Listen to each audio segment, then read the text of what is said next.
बच्चों, कैसे हैं आप। मैं आपका मेंटर अरविंद आर्य आसान फिजिक्स के ऑनलाइन प्लेटफॉर्म पर आपका स्वागत करता हूं। आज हम पढ़ेंगे प्रकाशिक तंतु। आज का टॉपिक हमारा क्या है? प्रकाशिक तंतु। तो स्टार्ट करते हैं। तो टॉपिक स्टार्ट करने से पहले फटाफट वीडियो को लाइक शेयर कर दें और जिन दोस्तों ने चैनल को सब्सक्राइब नहीं किया है वो फटाफट चैनल को सब्सक्राइब करके बेल आइकन का बटन प्रेस करें, जिससे आने वाले वीडियो के नोटिफिकेशन उनको समय समय पर मिल सके। तो स्टार्ट करते हैं आज का सेशन। तो देखिए, आज हम बात करते हैं प्रकाशिक तंतु की। प्रकाशिक तंतु क्या होता है? एक ऐसा उपकरण जिसकी सहायता से दृश्य एवं श्रव्य संकेतों को, कैसे संकेतों को?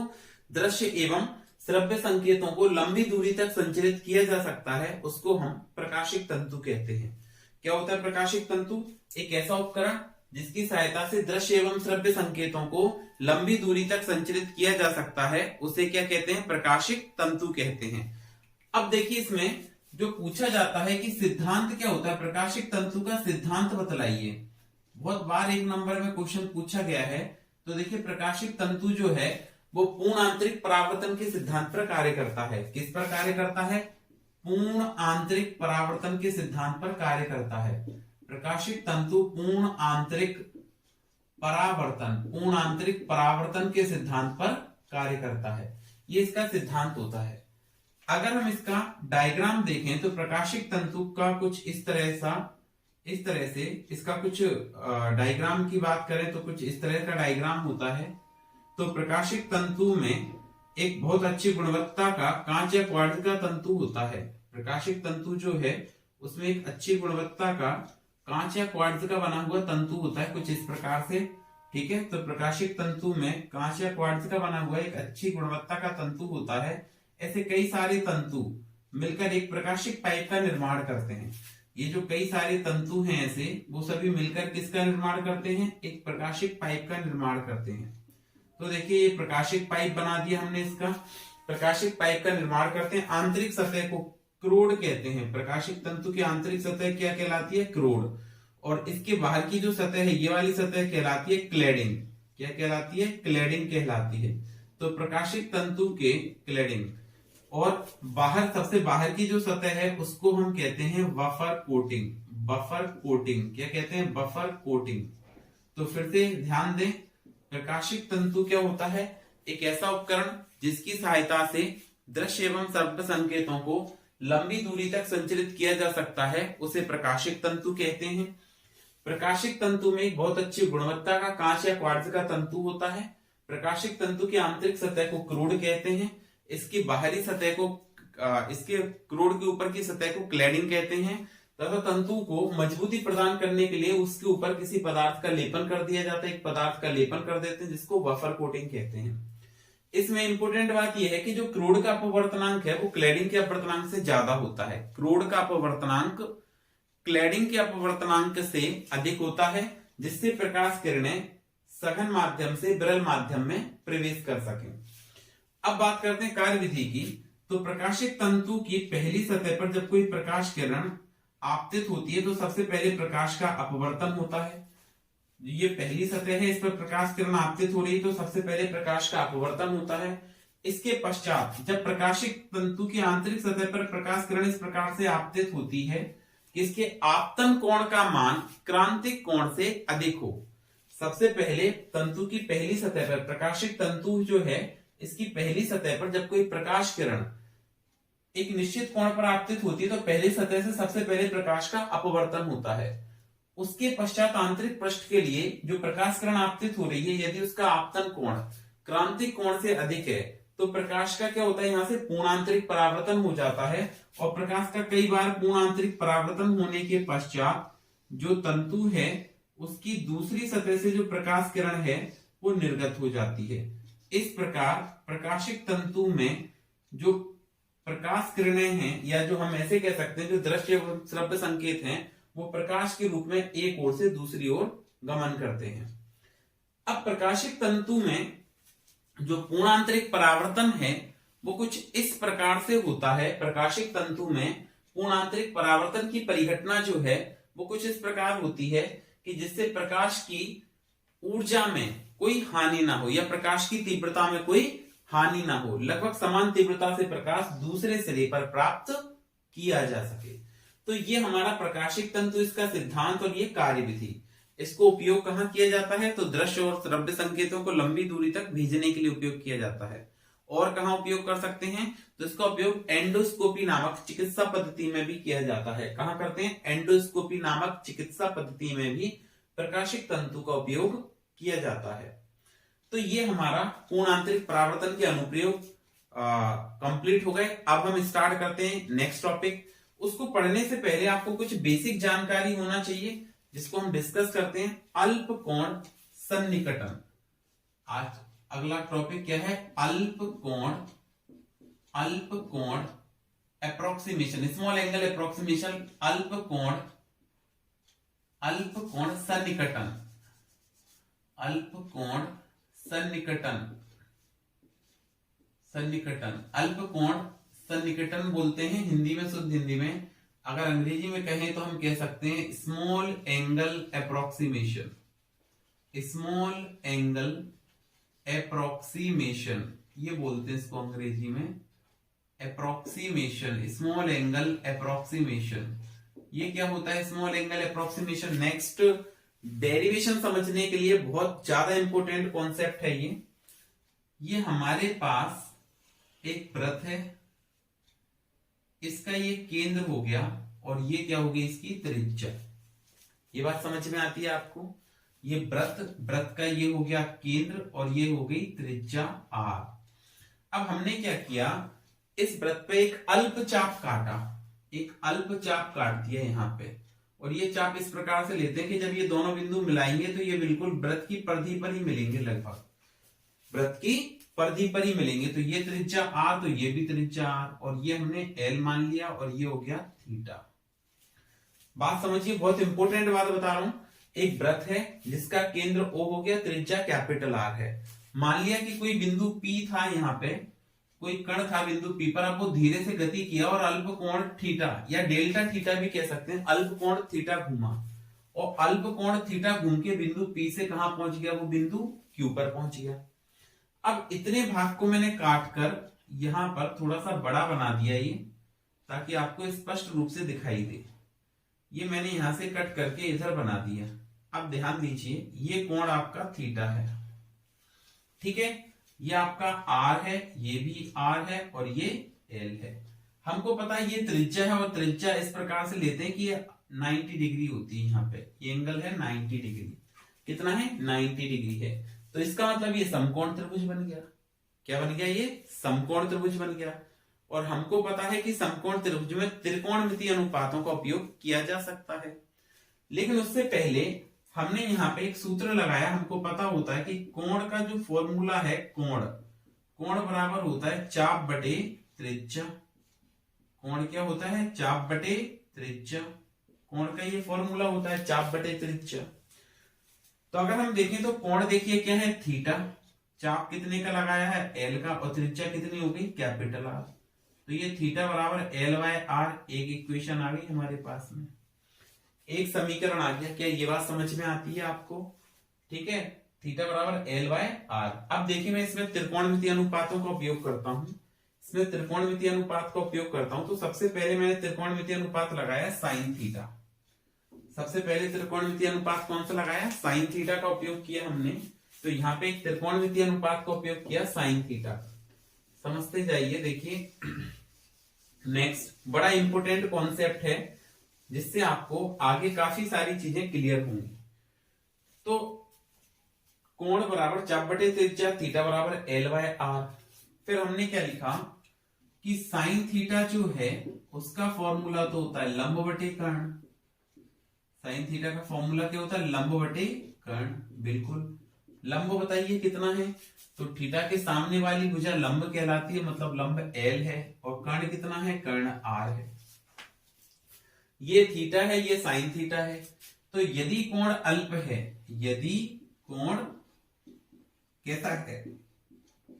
यदि कोण अल्प है और अल्प कोण है, तो एल बाय आर थीटा है और एल बाय आर यहाँ पे साइन थीटा है। तो हम ऐसे कह सकते हैं अल्प कोण पर कि जो हमारा साइन थीटा है ना, वो लगभग बराबर होता है थीटा के।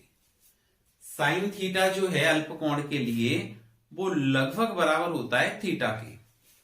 फिर देखिए इसके बाद हमने लिखा टेन थीटा। अब बताइए टेन थीटा का फॉर्मूला क्या होता है? तो टेन थीटा होता है लंब बटे आधार। टेन थीटा क्या होता है? लंब बटे आधार। अगर टेन थीटा लंब बटे आधार है तो लंब बताइए कितना है? फिर से एल, और आधार कितना है? आर। क्योंकि ये लंब हो गया, ये आधार हो गया। थीटा के सामने वाली भुजा लंब, तो ये आधार और ये कर्ण, तो फिर से देखिए वो भी थीटा के बराबर है। इसका मतलब यदि कोण अल्प है तो मैं ऐसा भी कह सकता हूं कि टेन थीटा जो है वो भी हमारा थीटा के बराबर आएगा। टेन थीटा भी हमारा लगभग किसके बराबर आएगा? थीटा के बराबर आएगा। बोलिए ये बातें क्लियर हो रही हैं? और अगर यहाँ पे साइन थीटा थीटा के बराबर है, टेन थीटा थीटा के बराबर है, तो मुझे आवश्यकता पड़ने पर मैं ऐसे भी कह सकता हूं कि जो साइन थीटा है ना आपका, वो लगभग बराबर टेन थीटा के आने चाहिए। साइन थीटा जो है वो लगभग किसके बराबर आना चाहिए? टेन थीटा के बराबर आना चाहिए। तो ये आपके कुछ स्मॉल एंगल के लिए अल्पकोण सन्निकटन में या स्मॉल एंगल अप्रोक्सीमेशन में ये वैल्यूज हैं कि साइन थीटा जो है वो थीटा के लगभग बराबर होता है, टेन थीटा जो है वो थीटा के लगभग बराबर होता है, और साइन थीटा लगभग बराबर लिख सकते हो आप टेन थीटा के। दूसरी बात आप देखिए कि हमने पढ़ा cos थीटा, इसकी भी बात कर लेते हैं। cos थीटा का फॉर्मूला क्या होता है? लंब आधार बटे कर्ण, आधार बटे कर्ण, ये cos थीटा होता है। बताइए आधार कितना है? तो आधार r है, और कर्ण कितना है? तो कर्ण भी r है। अब आप देखिए एक r से एक r चला गया तो cos थीटा आपका किसके बराबर आ गया? मतलब cos थीटा लगभग बराबर आ जाएगा 1 के। cos थीटा लगभग किसके बराबर आ जाएगा? 1 के। तो ये हमारा स्मॉल एंगल अप्रोक्सीमेशन का एक कॉन्सेप्ट हुआ। उम्मीद करता हूं आपको समझ आया होगा, जिससे कि हम आगे जो पढ़ेंगे वो सारी चीजें आपको क्लियर हो सकें। साइन थीटा थीटा के बराबर होता है अल्पकोण पर, टेन थीटा थीटा के बराबर होता है, मतलब साइन थीटा टेन थीटा के इक्वल लिख सकते हैं, और cos थीटा जो है वो लगभग बराबर होता है 1 के। ये हमारा क्या है? स्मॉल एंगल अप्रोक्सीमेशन का कॉन्सेप्ट है, अल्पकोण सन्निकटन का कॉन्सेप्ट है। अब देखिए अब हम चर्चा करेंगे नेक्स्ट कॉन्सेप्ट की, जिसमें हम पढ़ेंगे गोलीय सतह से अपवर्तन। किसकी बात करते हैं अब हम? नेक्स्ट गोलीय सतह से अपवर्तन की बात करते हैं। तो देखिए गोलीय सतह से अपवर्तन क्या होता है? नेक्स्ट हमारा टॉपिक क्या है? गोलीय सतह से अपवर्तन। तो देखिए गोलीय सतह से अपवर्तन की अगर हम बात करें तो देखिए ये बड़ा इंपॉर्टेंट डेरिवेशन है। गोलीय सतह से अपवर्तन वाला आपका जो डेरिवेशन है काफी इंपॉर्टेंट डेरिवेशन है, और ये आपको काम आएगा। काफी ज्यादा इंपॉर्टेंट डेरिवेशन है ये। क्या है? गोलीय सतह से अपवर्तन। तो देखिए इसकी बात करते हैं हम। क्या है टॉपिक? क्या है? गोलीय सतह से अपवर्तन। गोलीय सतह से अपवर्तन सूत्र। किरण प्रकाशिकी में ये जो डेरिवेशन है ये काफी इंपॉर्टेंट डेरिवेशन है रे ऑप्टिक्स का, और आपसे एग्जाम में भी पूछा जा सकता है। गोलीय सतह से अपवर्तन सूत्र, जो गोलीय सतह है उसके लिए अपवर्तन सूत्र ज्ञात करना है हमको। गोलीय सतह का अपवर्तन सूत्र ज्ञात करना है। तो देखिए समझिए इसको कि गोलीय सतह से अपवर्तन कैसे फाइंड आउट करेंगे। तो हमने माना कि एक ये क्या हो गई? एक पृष्ठ हो गई, अपवर्तक पृष्ठ है। फिर से ध्यान दें, ये कैसी पृष्ठ है? एक अपवर्तक पृष्ठ है। इस पृष्ठ को हम दोबारा ड्रॉ करते हैं। देखिए ये एक हमारे पास गोलीय अपवर्तक पृष्ठ है। ये गोलीय अपवर्तक पृष्ठ क्या करती है? सघन और विरल माध्यम को अलग अलग कर देती है। ठीक है, ये गोलीय अपवर्तक पृष्ठ हो गई। तो हमने यहां पे लिखा कि माना ये एक गोलीय अपवर्तक पृष्ठ, नाम दे दिया M, ये P और ये N। माना MPN एक गोलीय अपवर्तक पृष्ठ है जिसका ध्रुव P और वक्रता केंद्र C है। इसके मुख्य अक्ष पर, गोलीय अपवर्तक पृष्ठ के मुख्य अक्ष पर बिंदु O पर एक वस्तु स्थित है, बिंदु आकार की एक वस्तु स्थित है। इससे चलने वाली एक प्रकाश किरण बिना अपवर्तित हुए सीधी निकल जाती है। लेकिन एक अन्य प्रकाश किरण गोलीय अपवर्तक पृष्ठ के किसी बिंदु ए पर आपतित होती है, जिसका अपवर्तन के पश्चात बिंदु आई पर प्रतिबिंब निर्मित होता है, इस प्रकार से। ठीक है, क्या कहा, माना एमपीएन एक गोलीय अपवर्तक पृष्ठ है, इसके मुख्य अक्ष पर बिंदु ओ पर एक वस्तु स्थित है। इस वस्तु का गोलीय अपवर्तक पृष्ठ द्वारा जो प्रतिबिंब है वो कहां बनता है, बिंदु आई पर बनता है। अब देखिए यहां पे इसका वक्रता केंद्र रहा होगा, तो वक्रता केंद्र को हमने इससे ज्वाइन करवा दिया। ये वाला बिंदु हो गया इसका वक्रता केंद्र। तो देखिए ये हो गया है इसका वक्रता केंद्र सी, और ये बिंदु हो गया इसका डी। अब देखिए अगर ये केंद्र है, तो केंद्र से ये गोलीय पृष्ठ को मिलाने वाली रेखा हो गई, मतलब ये परिधि हो गई। वो परिधि को मिलाने वाली रेखा हो गई, मतलब ये क्या कहलाएगी, त्रिज्या। क्या कहलाएगी, त्रिज्या। और त्रिज्या गोलीय पृष्ठ पर क्या होती है, अभिलंब होती है। ये हमने पढ़ा है पहले, गोलीय पृष्ठ पर त्रिज्या हमेशा क्या होती है, अभिलंब बनाती है। तो अगर गोलीय पृष्ठ पर ये जो त्रिज्या है अगर वो अभिलंब बनाती है, ये जो त्रिज्या है वो क्या करती है, एक मिनट, गोलीय पृष्ठ पर ये त्रिज्या क्या करती है, अभिलंब बनाती है। अभिलंब बनाती है तो ये आपतित किरण है और ये अभिलंब है, तो ये आपतन कोण बन जाएगा आपका आई। ये बात समझ आती है। ये अपवर्तित प्रकाश किरण है और ये अभिलंब है, तो ये अपवर्तन कोण बन जाएगा आपका आर। ठीक है, इस कोण को मैंने यहाँ पे अल्फा मान लिया, इस कोण को यहाँ पे मैंने बीटा मान लिया, और ये वाला कोण आपका क्या हो गया, गामा। ये वाला कोण आपका क्या हो गया, गामा। ये बात समझ आती है। तो हम क्या लिखेंगे इसमें, माना एमपीएन एक गोलीय अपवर्तक पृष्ठ है जिसका ध्रुव P और वक्रता केंद्र C है। इसके मुख्य अक्ष पर बिंदुओं पर एक बिंदु आकार की वस्तु स्थित है जिसका अपवर्तक पृष्ठ द्वारा जो प्रतिबिंब है वो I पर निर्मित होता है। गोलीय पृष्ठ के वक्रता केंद्र C को हमने क्या किया, बिंदु A से मिला दिया और इसको किसी अन्य बिंदु D तक आगे बढ़ाने पर। अब ये जो गोलीय अपवर्तक पृष्ठ है जो विरल और सघन माध्यम को विभक्त करती है, किन दो माध्यम को अलग अलग करती है, विरल और सघन माध्यम को ये अलग अलग करती है, विभक्त करती है। और इनके अपवर्तनांक क्रमशः μ1 और μ2 हैं। ये जो विरल और सघन माध्यम है इनके अपवर्तनांक क्रमशः क्या है, μ1 है और μ2 है। अब आप ध्यान दीजिए, बिंदु A से हमने क्या किया, एक अभिलंब बनाया इस पृष्ठ पर, एक अपवर्तक पृष्ठ की जो अपवर्तक पृष्ठ पे, ये अपवर्तक पृष्ठ का जो मुख्य अक्ष था इस पर हमने क्या बनाया, अभिलंब बना दिया, ये 90 डिग्री। ठीक है, अब देखिए एंगल लिखते हैं हम। तो हमने कहा कि एंगल OAD, क्या लिखेंगे, कोण OAD ये किसके बराबर है, बराबर एंगल आई है, बिल्कुल ये आपतन कोण के बराबर है। फिर देखिए ये है आपतन कोण आई, फिर क्या है CAI या IAC, ये अगला कोण लिया, क्या लिया, IAC, ये क्या है, ये अपवर्तन कोण R है। ठीक है, ये क्या है, अपवर्तन कोण R है। ये आपका क्या है, आपतन कोण, आपतन कोण है ये।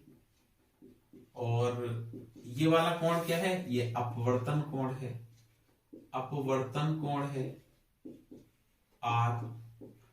ठीक है, तो ये आपतन कोण आ गया आपका, अपवर्तन कोण आ गया। अब देखिए हमने दो कोणों को ऐसे मान लिया, कंसीडर कर लिया। क्या माना है, हमने ऐसा माना कि एंगल D, या ऐसे लिख सकते हैं AOP, क्या लिखा, एंगल AOP, ये जो है वो हमने अल्फा मान लिया। फिर देखिए AIC एंगल जो है, AIC एंगल ए आई सी, इसको क्या माना है हमने, बीटा माना है, बिल्कुल ये बीटा है ये वाला एंगल। और एक और लिखा एंगल ए सी, इसको कुछ नाम दे दो, हमने ले दिया बी, ए बी, ठीक है। तो angle A C B, A C B ये क्या है, ये गामा है। तो ये जो भी एंगल थे वो सारे हमने नोट कर लिए। ये जो भी एंगल थे, देखिए एक तो था ए ओ पी, ये अल्फा बन रहा है, ए आई सी ये बीटा बन रहा है, ए सी बी ये गामा बन रहा है।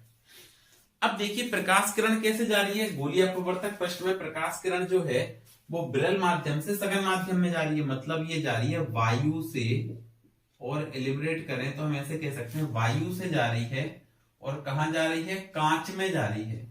कहां जा रही है प्रकाश किरण, वायु से जा रही है, और किस में जा रही है, कांच में जा रही है। अगर वायु से कांच में जा रही है तो मतलब सघन माध्यम से विरल माध्यम में जा रही है। तो स्नेल का नियम लगाते हैं, क्या लिखेंगे, प्रकाश किरण सघन माध्यम से विरल माध्यम में गमन करती है। प्रकाश किरण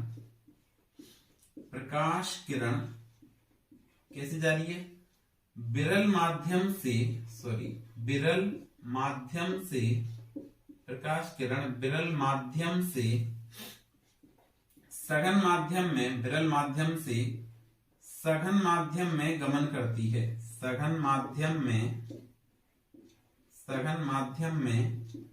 गमन करती है, विरल से जा रही है और किस में जा रही है, सघन माध्यम में। तब स्नेल के नियम से, तब किससे लिखेंगे, स्नेल के नियम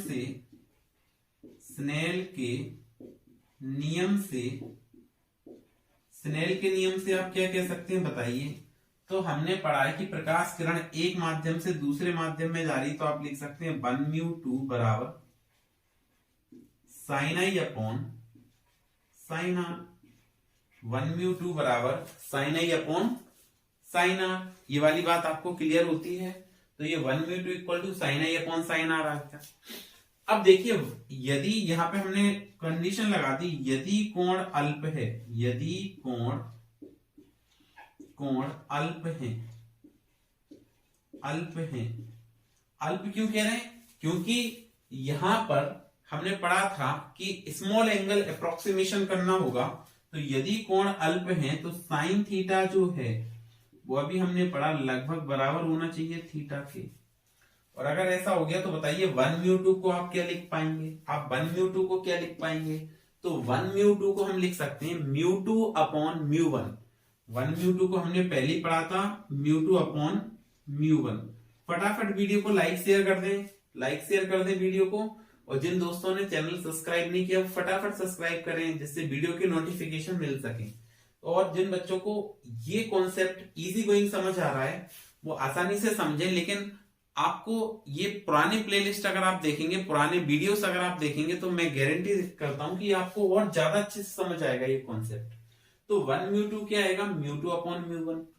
अब कोण अल्फा है तो साइन थीटा के बराबर है, इसका मतलब साइन आई होना चाहिए और साइन आर होना चाहिए। साइन आई क्या होना चाहिए, आई, और साइन आर क्या होना चाहिए, आर। बिल्कुल मल्टीप्लाई कर दें इसका इधर और इसका इधर, क्रॉस मल्टीप्लाई करेंगे तो ये आएगा μ1i इक्वल टू μ2 आर। ये हो गया हमारा पहला equation, μ1i equal to μ2 are. ये हमारा हो गया पहला समीकरण, पहला इक्वेशन। क्या आपको इतनी बात क्लियर है, समझ आ गई। अच्छा जी, अब हम समझते हैं आगे। देखिए इसके बाद एक एक करके हमने ट्राइंगल लिया। देखो एक ट्राइंगल लिया ए ओ आई, ये पूरा वाला ट्राइंगल देखो ए ओ आई, ए ओ या ए आई ओ, ये कंप्लीट ट्राइंगल ले रहे हैं हम, ठीक है। एक तो ये कंप्लीट ट्राइंगल अगर हम देखें, देखिए, या ऐसे ये वाला ट्राइंगल देखें पहले, ए ओ सी, सॉरी ये वाला ट्राइंगल लेते हैं पहले, ए ओ सी। ए ओ सी ट्राइंगल को अगर हम देखें, ए ओ सी, तो त्रिभुज ए ओ सी में ऐसा क्यों लिया गया, AOC क्यों लिया हमने? देखिए ये इस तरह से बन रहा है, कुछ इस तरह से ये ट्राइंगल बन रहा है। ध्यान दें, ये पॉइंट आपका A हो गया, ए पॉइंट आपका O हो गया, और ये पॉइंट आपका C हो गया। ये एंगल आपका गामा है, ये एंगल आपका अल्फा है, और ये I है। तो हमको ऐसे पता है कि यदि किसी त्रिभुज का जो बहिष्कोण है वो तो विपरीत अंतःकोणों के योग के बराबर होता है। किसी भी त्रिभुज का जो बहिष्कोण बनेगा, जो बाहर कोण बनता है, तो विपरीत अंतःकोणों के योग के बराबर होता है। तो इस त्रिभुज में आप ऐसा कह सकते हैं कि I जो है वो अल्फा प्लस गामा के इक्वल होना चाहिए। I किसके इक्वल होना चाहिए? अल्फा प्लस गामा के इक्वल होना चाहिए। ठीक है, ओके जी, ठीक जी। I अगर अल्फा प्लस गामा के इक्वल है, फिर देखिए आगे, इसके बाद हमने एक और ट्राइंगल लिया, त्रिभुज AOC के बाद हम लेते हैं AIC, ये वाला त्रिभुज, ये छोटा वाला AIC, ये इसमें भी देखिए इस त्रिभुज में आपको दिखाई दे रहा है AIC में ये गामा जो है वो बाहर बन रहा है, गामा इस त्रिभुज के बाहर बन रहा है। AIC में गामा बाहर बन रहा है, तो त्रिभुज हमने लिखा AIC में गामा त्रिभुज के कहां बन रहा है? बाहर बन रहा है। अगर ये गामा बाहर बन रहा है तो हम ऐसा लिख सकते हैं, गामा इज इक्वल टू क्या हो जाएगा? R plus beta. बीटा को इधर ले आओ तो R क्या लिख पाओगे आप? R लिख पाओगे आप गामा माइनस बीटा। ये हमारा इक्वेशन नंबर 2 आ गया, और ये हमारा इक्वेशन नंबर 3 आ गया। अब हमने क्या किया, I और R का मान समीकरण 1 में रखने पर, I और R का मान कहां रखेंगे? समीकरण नंबर 1 में रख देंगे। तो देखिए I और R का मान जब आप समीकरण नंबर 1 में रखेंगे तो हमको यहां से क्या मिलेगा, फटाफट समझिए। ठीक है, ये सारा नोट करते जाइए, आपको बड़ा इंपॉर्टेंट डेरिवेशन है, ये आपको काम में आएगा पेपर के। तो देखिए हमने कहा कि I एवं R का मान, I एवं R का मान समीकरण 1 में रखने पर, समीकरण 1 में रखने पर I एवं R का मान हम समीकरण 1 में रखेंगे तो ये बनेगा क्या? μ1, और I की जगह क्या है आपके पास? Alpha plus gamma is equal to μ2, और R की जगह क्या है आपके पास में? R की जगह क्या है आपके पास? R की जगह यहां पे लिखेंगे गामा माइनस बीटा। ये इक्वेशन 4 हो गई। अब अगर हमको अल्फा का मान, बीटा का मान और गामा का मान मिल जाए तो बात बन जाएगी। हमको अल्फा का मान, बीटा का मान और गामा का मान मिल जाए तो हमारा काम हो जाएगा। तो देखिए अल्फा, बीटा, गामा का मान कैसे मिलेगा? तो हमने लिखा यदि कोण अल्प है, कंडीशन लगा दी, यदि कोण अल्प है तब, यदि कोण अल्प है तब, अल्प कोण के लिए हमको पता है कि हमने एक त्रिभुज लिया, कौन सा? ABO। तो हमने लिखा त्रिभुज ABO में अल्प कोण की बात कर रहे हैं, ध्यान रखना, अल्प कोण की बात कर रहे हैं और त्रिभुज ले रहे हैं ABO में। तो हमको पता है कि ABO त्रिभुज में जो tan अल्फा है वो लगभग बराबर होगा अल्फा के अल्प कोण पर, और tan थीटा क्या होता है? लंब बटे आधार। tan थीटा होता है लंब बटे आधार। बताइए इस त्रिभुज में लंब कितना है? बताइए त्रिभुज में लंब कितना है? तो देखिए लंब है AB, लंब कितना है? AB, लंब है AB। आधार कितना है? BO, आधार कितना है? BO, ये आधार हो गया। तो हमको यहां से किसका मान मिल गया? tan अल्फा का मान मिल गया। किसका मान मिल गया? tan अल्फा का मान मिल गया। फिर देखिए आगे देखते हैं, अल्फा का मान आ गया। अब हमने tan बीटा कैलकुलेट करना है, तो हमने लिखा tan बीटा। क्या लिखा? हमने लिखा tan बीटा। तो जो tan बीटा है वो भी आपका लगभग बराबर होगा बीटा के, और ये भी लंब बटे आधार होगा। तो बीटा कोण ये बन रहा है, तो त्रिभुज कौन सा लेना पड़ेगा हमको tan बीटा के लिए? फिर से देखते हैं, tan बीटा के लिए हमको कौन सा त्रिभुज लिखना है? तो हमने लिखा त्रिभुज ABI, राइट एंगल ट्राइंगल, तो यही आ रहा है ना। त्रिभुज कौन सा लेंगे? बी आई में।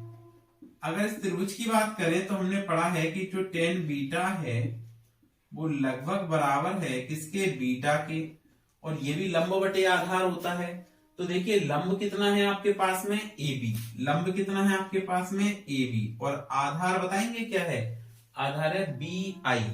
आधार कितना है, बी आई, तो हमने यहाँ पे आधार लिख दिया इसका बी आई। अब देखिए इसके बाद एक और गामा बच गया, तो गामा के लिए त्रिभुज लिया ए बी सी। कौन सा त्रिभुज लिया, ए बी सी। तो हमने लिखा त्रिभुज ए बी सी में, त्रिभुज ए बी सी में टेन गामा लगभग बराबर हो जाएगा गामा के, टेन गामा लगभग बराबर हो जाएगा गामा के, और टेन गामा बराबर क्या होता है, लंब बटे आधार, लंब ए बी हो गया। अब आधार कितना है, BC, आधार कितना है, BC, तो ये BC लिख दिया। अब हमने क्या किया, अल्फा बीटा और गामा के मान समीकरण 4 में रखने पर अल्फा बीटा एवं गामा के मान, अल्फा बीटा एवं गामा के मान समीकरण 4 में रखने पर, ये मान समीकरण 4 में, समीकरण 4 में रखने पर हम क्या कर रहे हैं, यहाँ पे अल्फा का मान, बीटा का मान और गामा का मान समीकरण नंबर 4 में पुट कर देते हैं, समीकरण नंबर 4 में रख देते हैं। तो जैसे ही आप अल्फा बीटा और गामा के मान समीकरण 4 में रखेंगे, ध्यान दीजिए, आप अल्फा बीटा और गामा के मान समीकरण 4 में रखेंगे तो देखिए क्या बनेगा, तो आपके पास ये बनेगा μ1 इंटू अल्फा कितना है आपके पास में, अल्फा है ए बी अपॉन बी, तो हमने लिखा A B upon B U, plus gamma क्या है, तो गामा है A B upon B C, तो हमने लिखा A B upon B C equal to, फिर देखिए μ2 है तो हमने लिखा μ2 इन द ब्रैकेट, फिर गामा, गामा क्या है हमारे पास, A B upon B C, तो A B upon B C, फिर है माइनस, तो माइनस लगाया, बीटा, बीटा का मान क्या है, A B upon B I, A B upon B I. अब इन दोनों टर्म को देखो गौर से, ए बी कॉमन आ रहा है, इन दोनों टर्म को देखो तो आपको ए बी कॉमन मिलेगा, तो μ1 into A B upon 1 upon B O plus 1 upon B C, ठीक है, इक्वल टू, वापस से ए बी कॉमन आया, ए बी, और यहां पे आपके पास बचा 1 upon B C minus 1 upon B I. फिर देखिए आपका ये ए बी से ये वाला टर्म ए बी कैंसिल हो जाएगा, और अगर ए बी से आपका ए बी कैंसिल हो गया, सो हमने यहाँ पे कंडीशन लगा दी कि इफ, यदि अपवर्तक पृष्ठ का द्वारक छोटा है, क्या कहा, यदि अपवर्तक पृष्ठ का द्वारक, यदि अपवर्तक, यदि अपवर्तक पृष्ठ का द्वारक छोटा है, पृष्ठ का द्वारक, यदि अपवर्तक पृष्ठ का द्वारक छोटा है, या उपाक्षीय किरणों के लिए, या उपाक्षीय किरणों के लिए, उपाक्षीय किरणों के लिए, तो अगर मैं उपाक्षीय किरणों की बात करता हूं तो देखिए छोटे द्वारक के लिए ये छोटा हो जाएगा, तो ये नॉर्मल ड्रॉ करोगे ना तो P के पास आ जाएगा।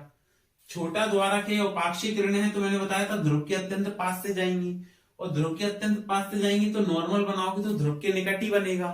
ध्रुव के, जैसे मान लो मैंने एक किरण यहां बना दी है, तो मैं बहुत बड़ा करके दिखा रहा हूं, जूम करके दिखा रहा हूं, लेकिन फोकस की परिभाषा से पढ़ा तो उपाक्षीय किरणें जो ध्रुव के अत्यंत निकट से जाती हैं, तो ध्रुव के निकट से जाएंगी तो जो बी है ना वो आपका नियरली इक्वल हो जाएगा P के, जो B है ना पॉइंट, वो P के लगभग बराबर हो जाएगा, P के लगभग बराबर हो जाएगा। बस अगर आपको ये बात समझ आती है तो ये हमारा 4 नंबर का क्वेश्चन तैयार हो गया। तो देखिए ये क्या है, अगर ऐसा हुआ तो देखिए इसको कैसे सॉल्व करेंगे फिर आगे। तो इसमें हम समझते हैं, ध्यान दीजिए यदि द्वारक छोटा है तो हमने ऐसे कहा कि b जो है वो p के इक्वल हो जाएगा। तो हमने इसको लिखा क्या, μ1 इंटू क्या लिखा, μ1 into 1/pu plus 1/pc equal to इधर आएगा μ2 और bc को क्या लिखेंगे 1/pc माइनस 1/pi। ये सारे टर्म लिख दिए हमने। अब हमने लिखा यूजिंग साइन कन्वेंशन, चिन्ह परिपाटी से। क्या कहा, चिन्ह परिपाटी से। साइन कन्वेंशन का अगर आप यूज करते हैं तो ये आपकी वस्तु रखी है, ध्रुव से वस्तु की दूरी हमको पता है ये u कहलाती है। फिर उसके बाद देखो ध्रुव से जो प्रतिबिंब बन रहा है इसकी दूरी होती है v और ध्रुव से वक्रता केंद्र की दूरी होती है r। ठीक है, तो देखो पीओ आपको क्या बताया था, प्रकाश की किरण हमेशा बाईं ओर से दाईं ओर आपतित करवाते हैं। तो ये बाईं ओर से दाईं ओर आपतित करवा रहे हैं। अब पढ़ा था आपतित किरण की दिशा में जो भी दूरी नापेंगे वो पॉजिटिव और विपरीत नापेंगे वो नेगेटिव। तो देखो P से O की तरफ विपरीत आ रहे हैं, मतलब ये क्या लिखेंगे -u। ये बात क्लियर है। फिर देखो P से C, प्रकाश की किरण भी इधर ही जा रही है और हम भी इसी दिशा में नाप रहे हैं, सेम दिशा में नाप रहे हैं। तो PC को क्या लिखेंगे हम +r, PC को लिखेंगे +r। फिर देखो P से I की तरफ भी सेम डायरेक्शन में जा रहे हैं तो हम इसको क्या लिखेंगे +v। क्या लिखेंगे +v। ये वापस से वैल्यूज पुट कर लेते हैं समीकरण में। ज्ञात मान समीकरण में रखने पर, ज्ञात मान समीकरण में रखने पर, समीकरण, ठीक है, ज्ञात मान समीकरण ये 5 हो जाएगा, 4 बन गए थे पहले। ज्ञात मान समीकरण 5 में रखने पर, 5 में रखने पर ये मान जो है हमने कहा रखे, समीकरण नंबर 5 में रख दिए। जैसे आप 5 नंबर समीकरण में ये वैल्यूज पुट करेंगे तो ये आएगा μ1/1/pu, pu मतलब -u प्लस 1/pc, pc मतलब कितना r, is equal to μ2 pc, pc मतलब r, ये बात क्लियर हो रही है, -1/pi, pi का मतलब v। मल्टीप्लाई करें तो माइनस का μ1/u plus μ1/r is equal to μ2/r और माइनस का μ2/v। ये बात क्लियर है। अब r वाले टर्म एक साथ कर लो, इसको इधर ले आओ तो ये आएगा माइनस का μ1/u plus μ2/v is equal to μ2/r minus μ1/r। Final formula बना μ1/u plus μ2/v is equal to r, इसका एलसीएम आ गया तो ये क्या बचा μ2 माइनस μ1। ये आपका गोलीय पृष्ठ का अपवर्तन सूत्र होता है, -μ1/u plus μ2/v equal to μ2 minus μ1/r। ठीक है, तो आज के लिए इतना ही, मिलते हैं नेक्स्ट क्लास में। तो पढ़ते रहिए, सुरक्षित रहिए, मिलते हैं नेक्स्ट क्लास में। फटाफट चैनल को लाइक शेयर जरूर कर दें ताकि और बच्चों को भी क्विक रिवीजन सीरीज का फायदा मिल सके। तो मिलते हैं नेक्स्ट क्लास में, थैंक यू।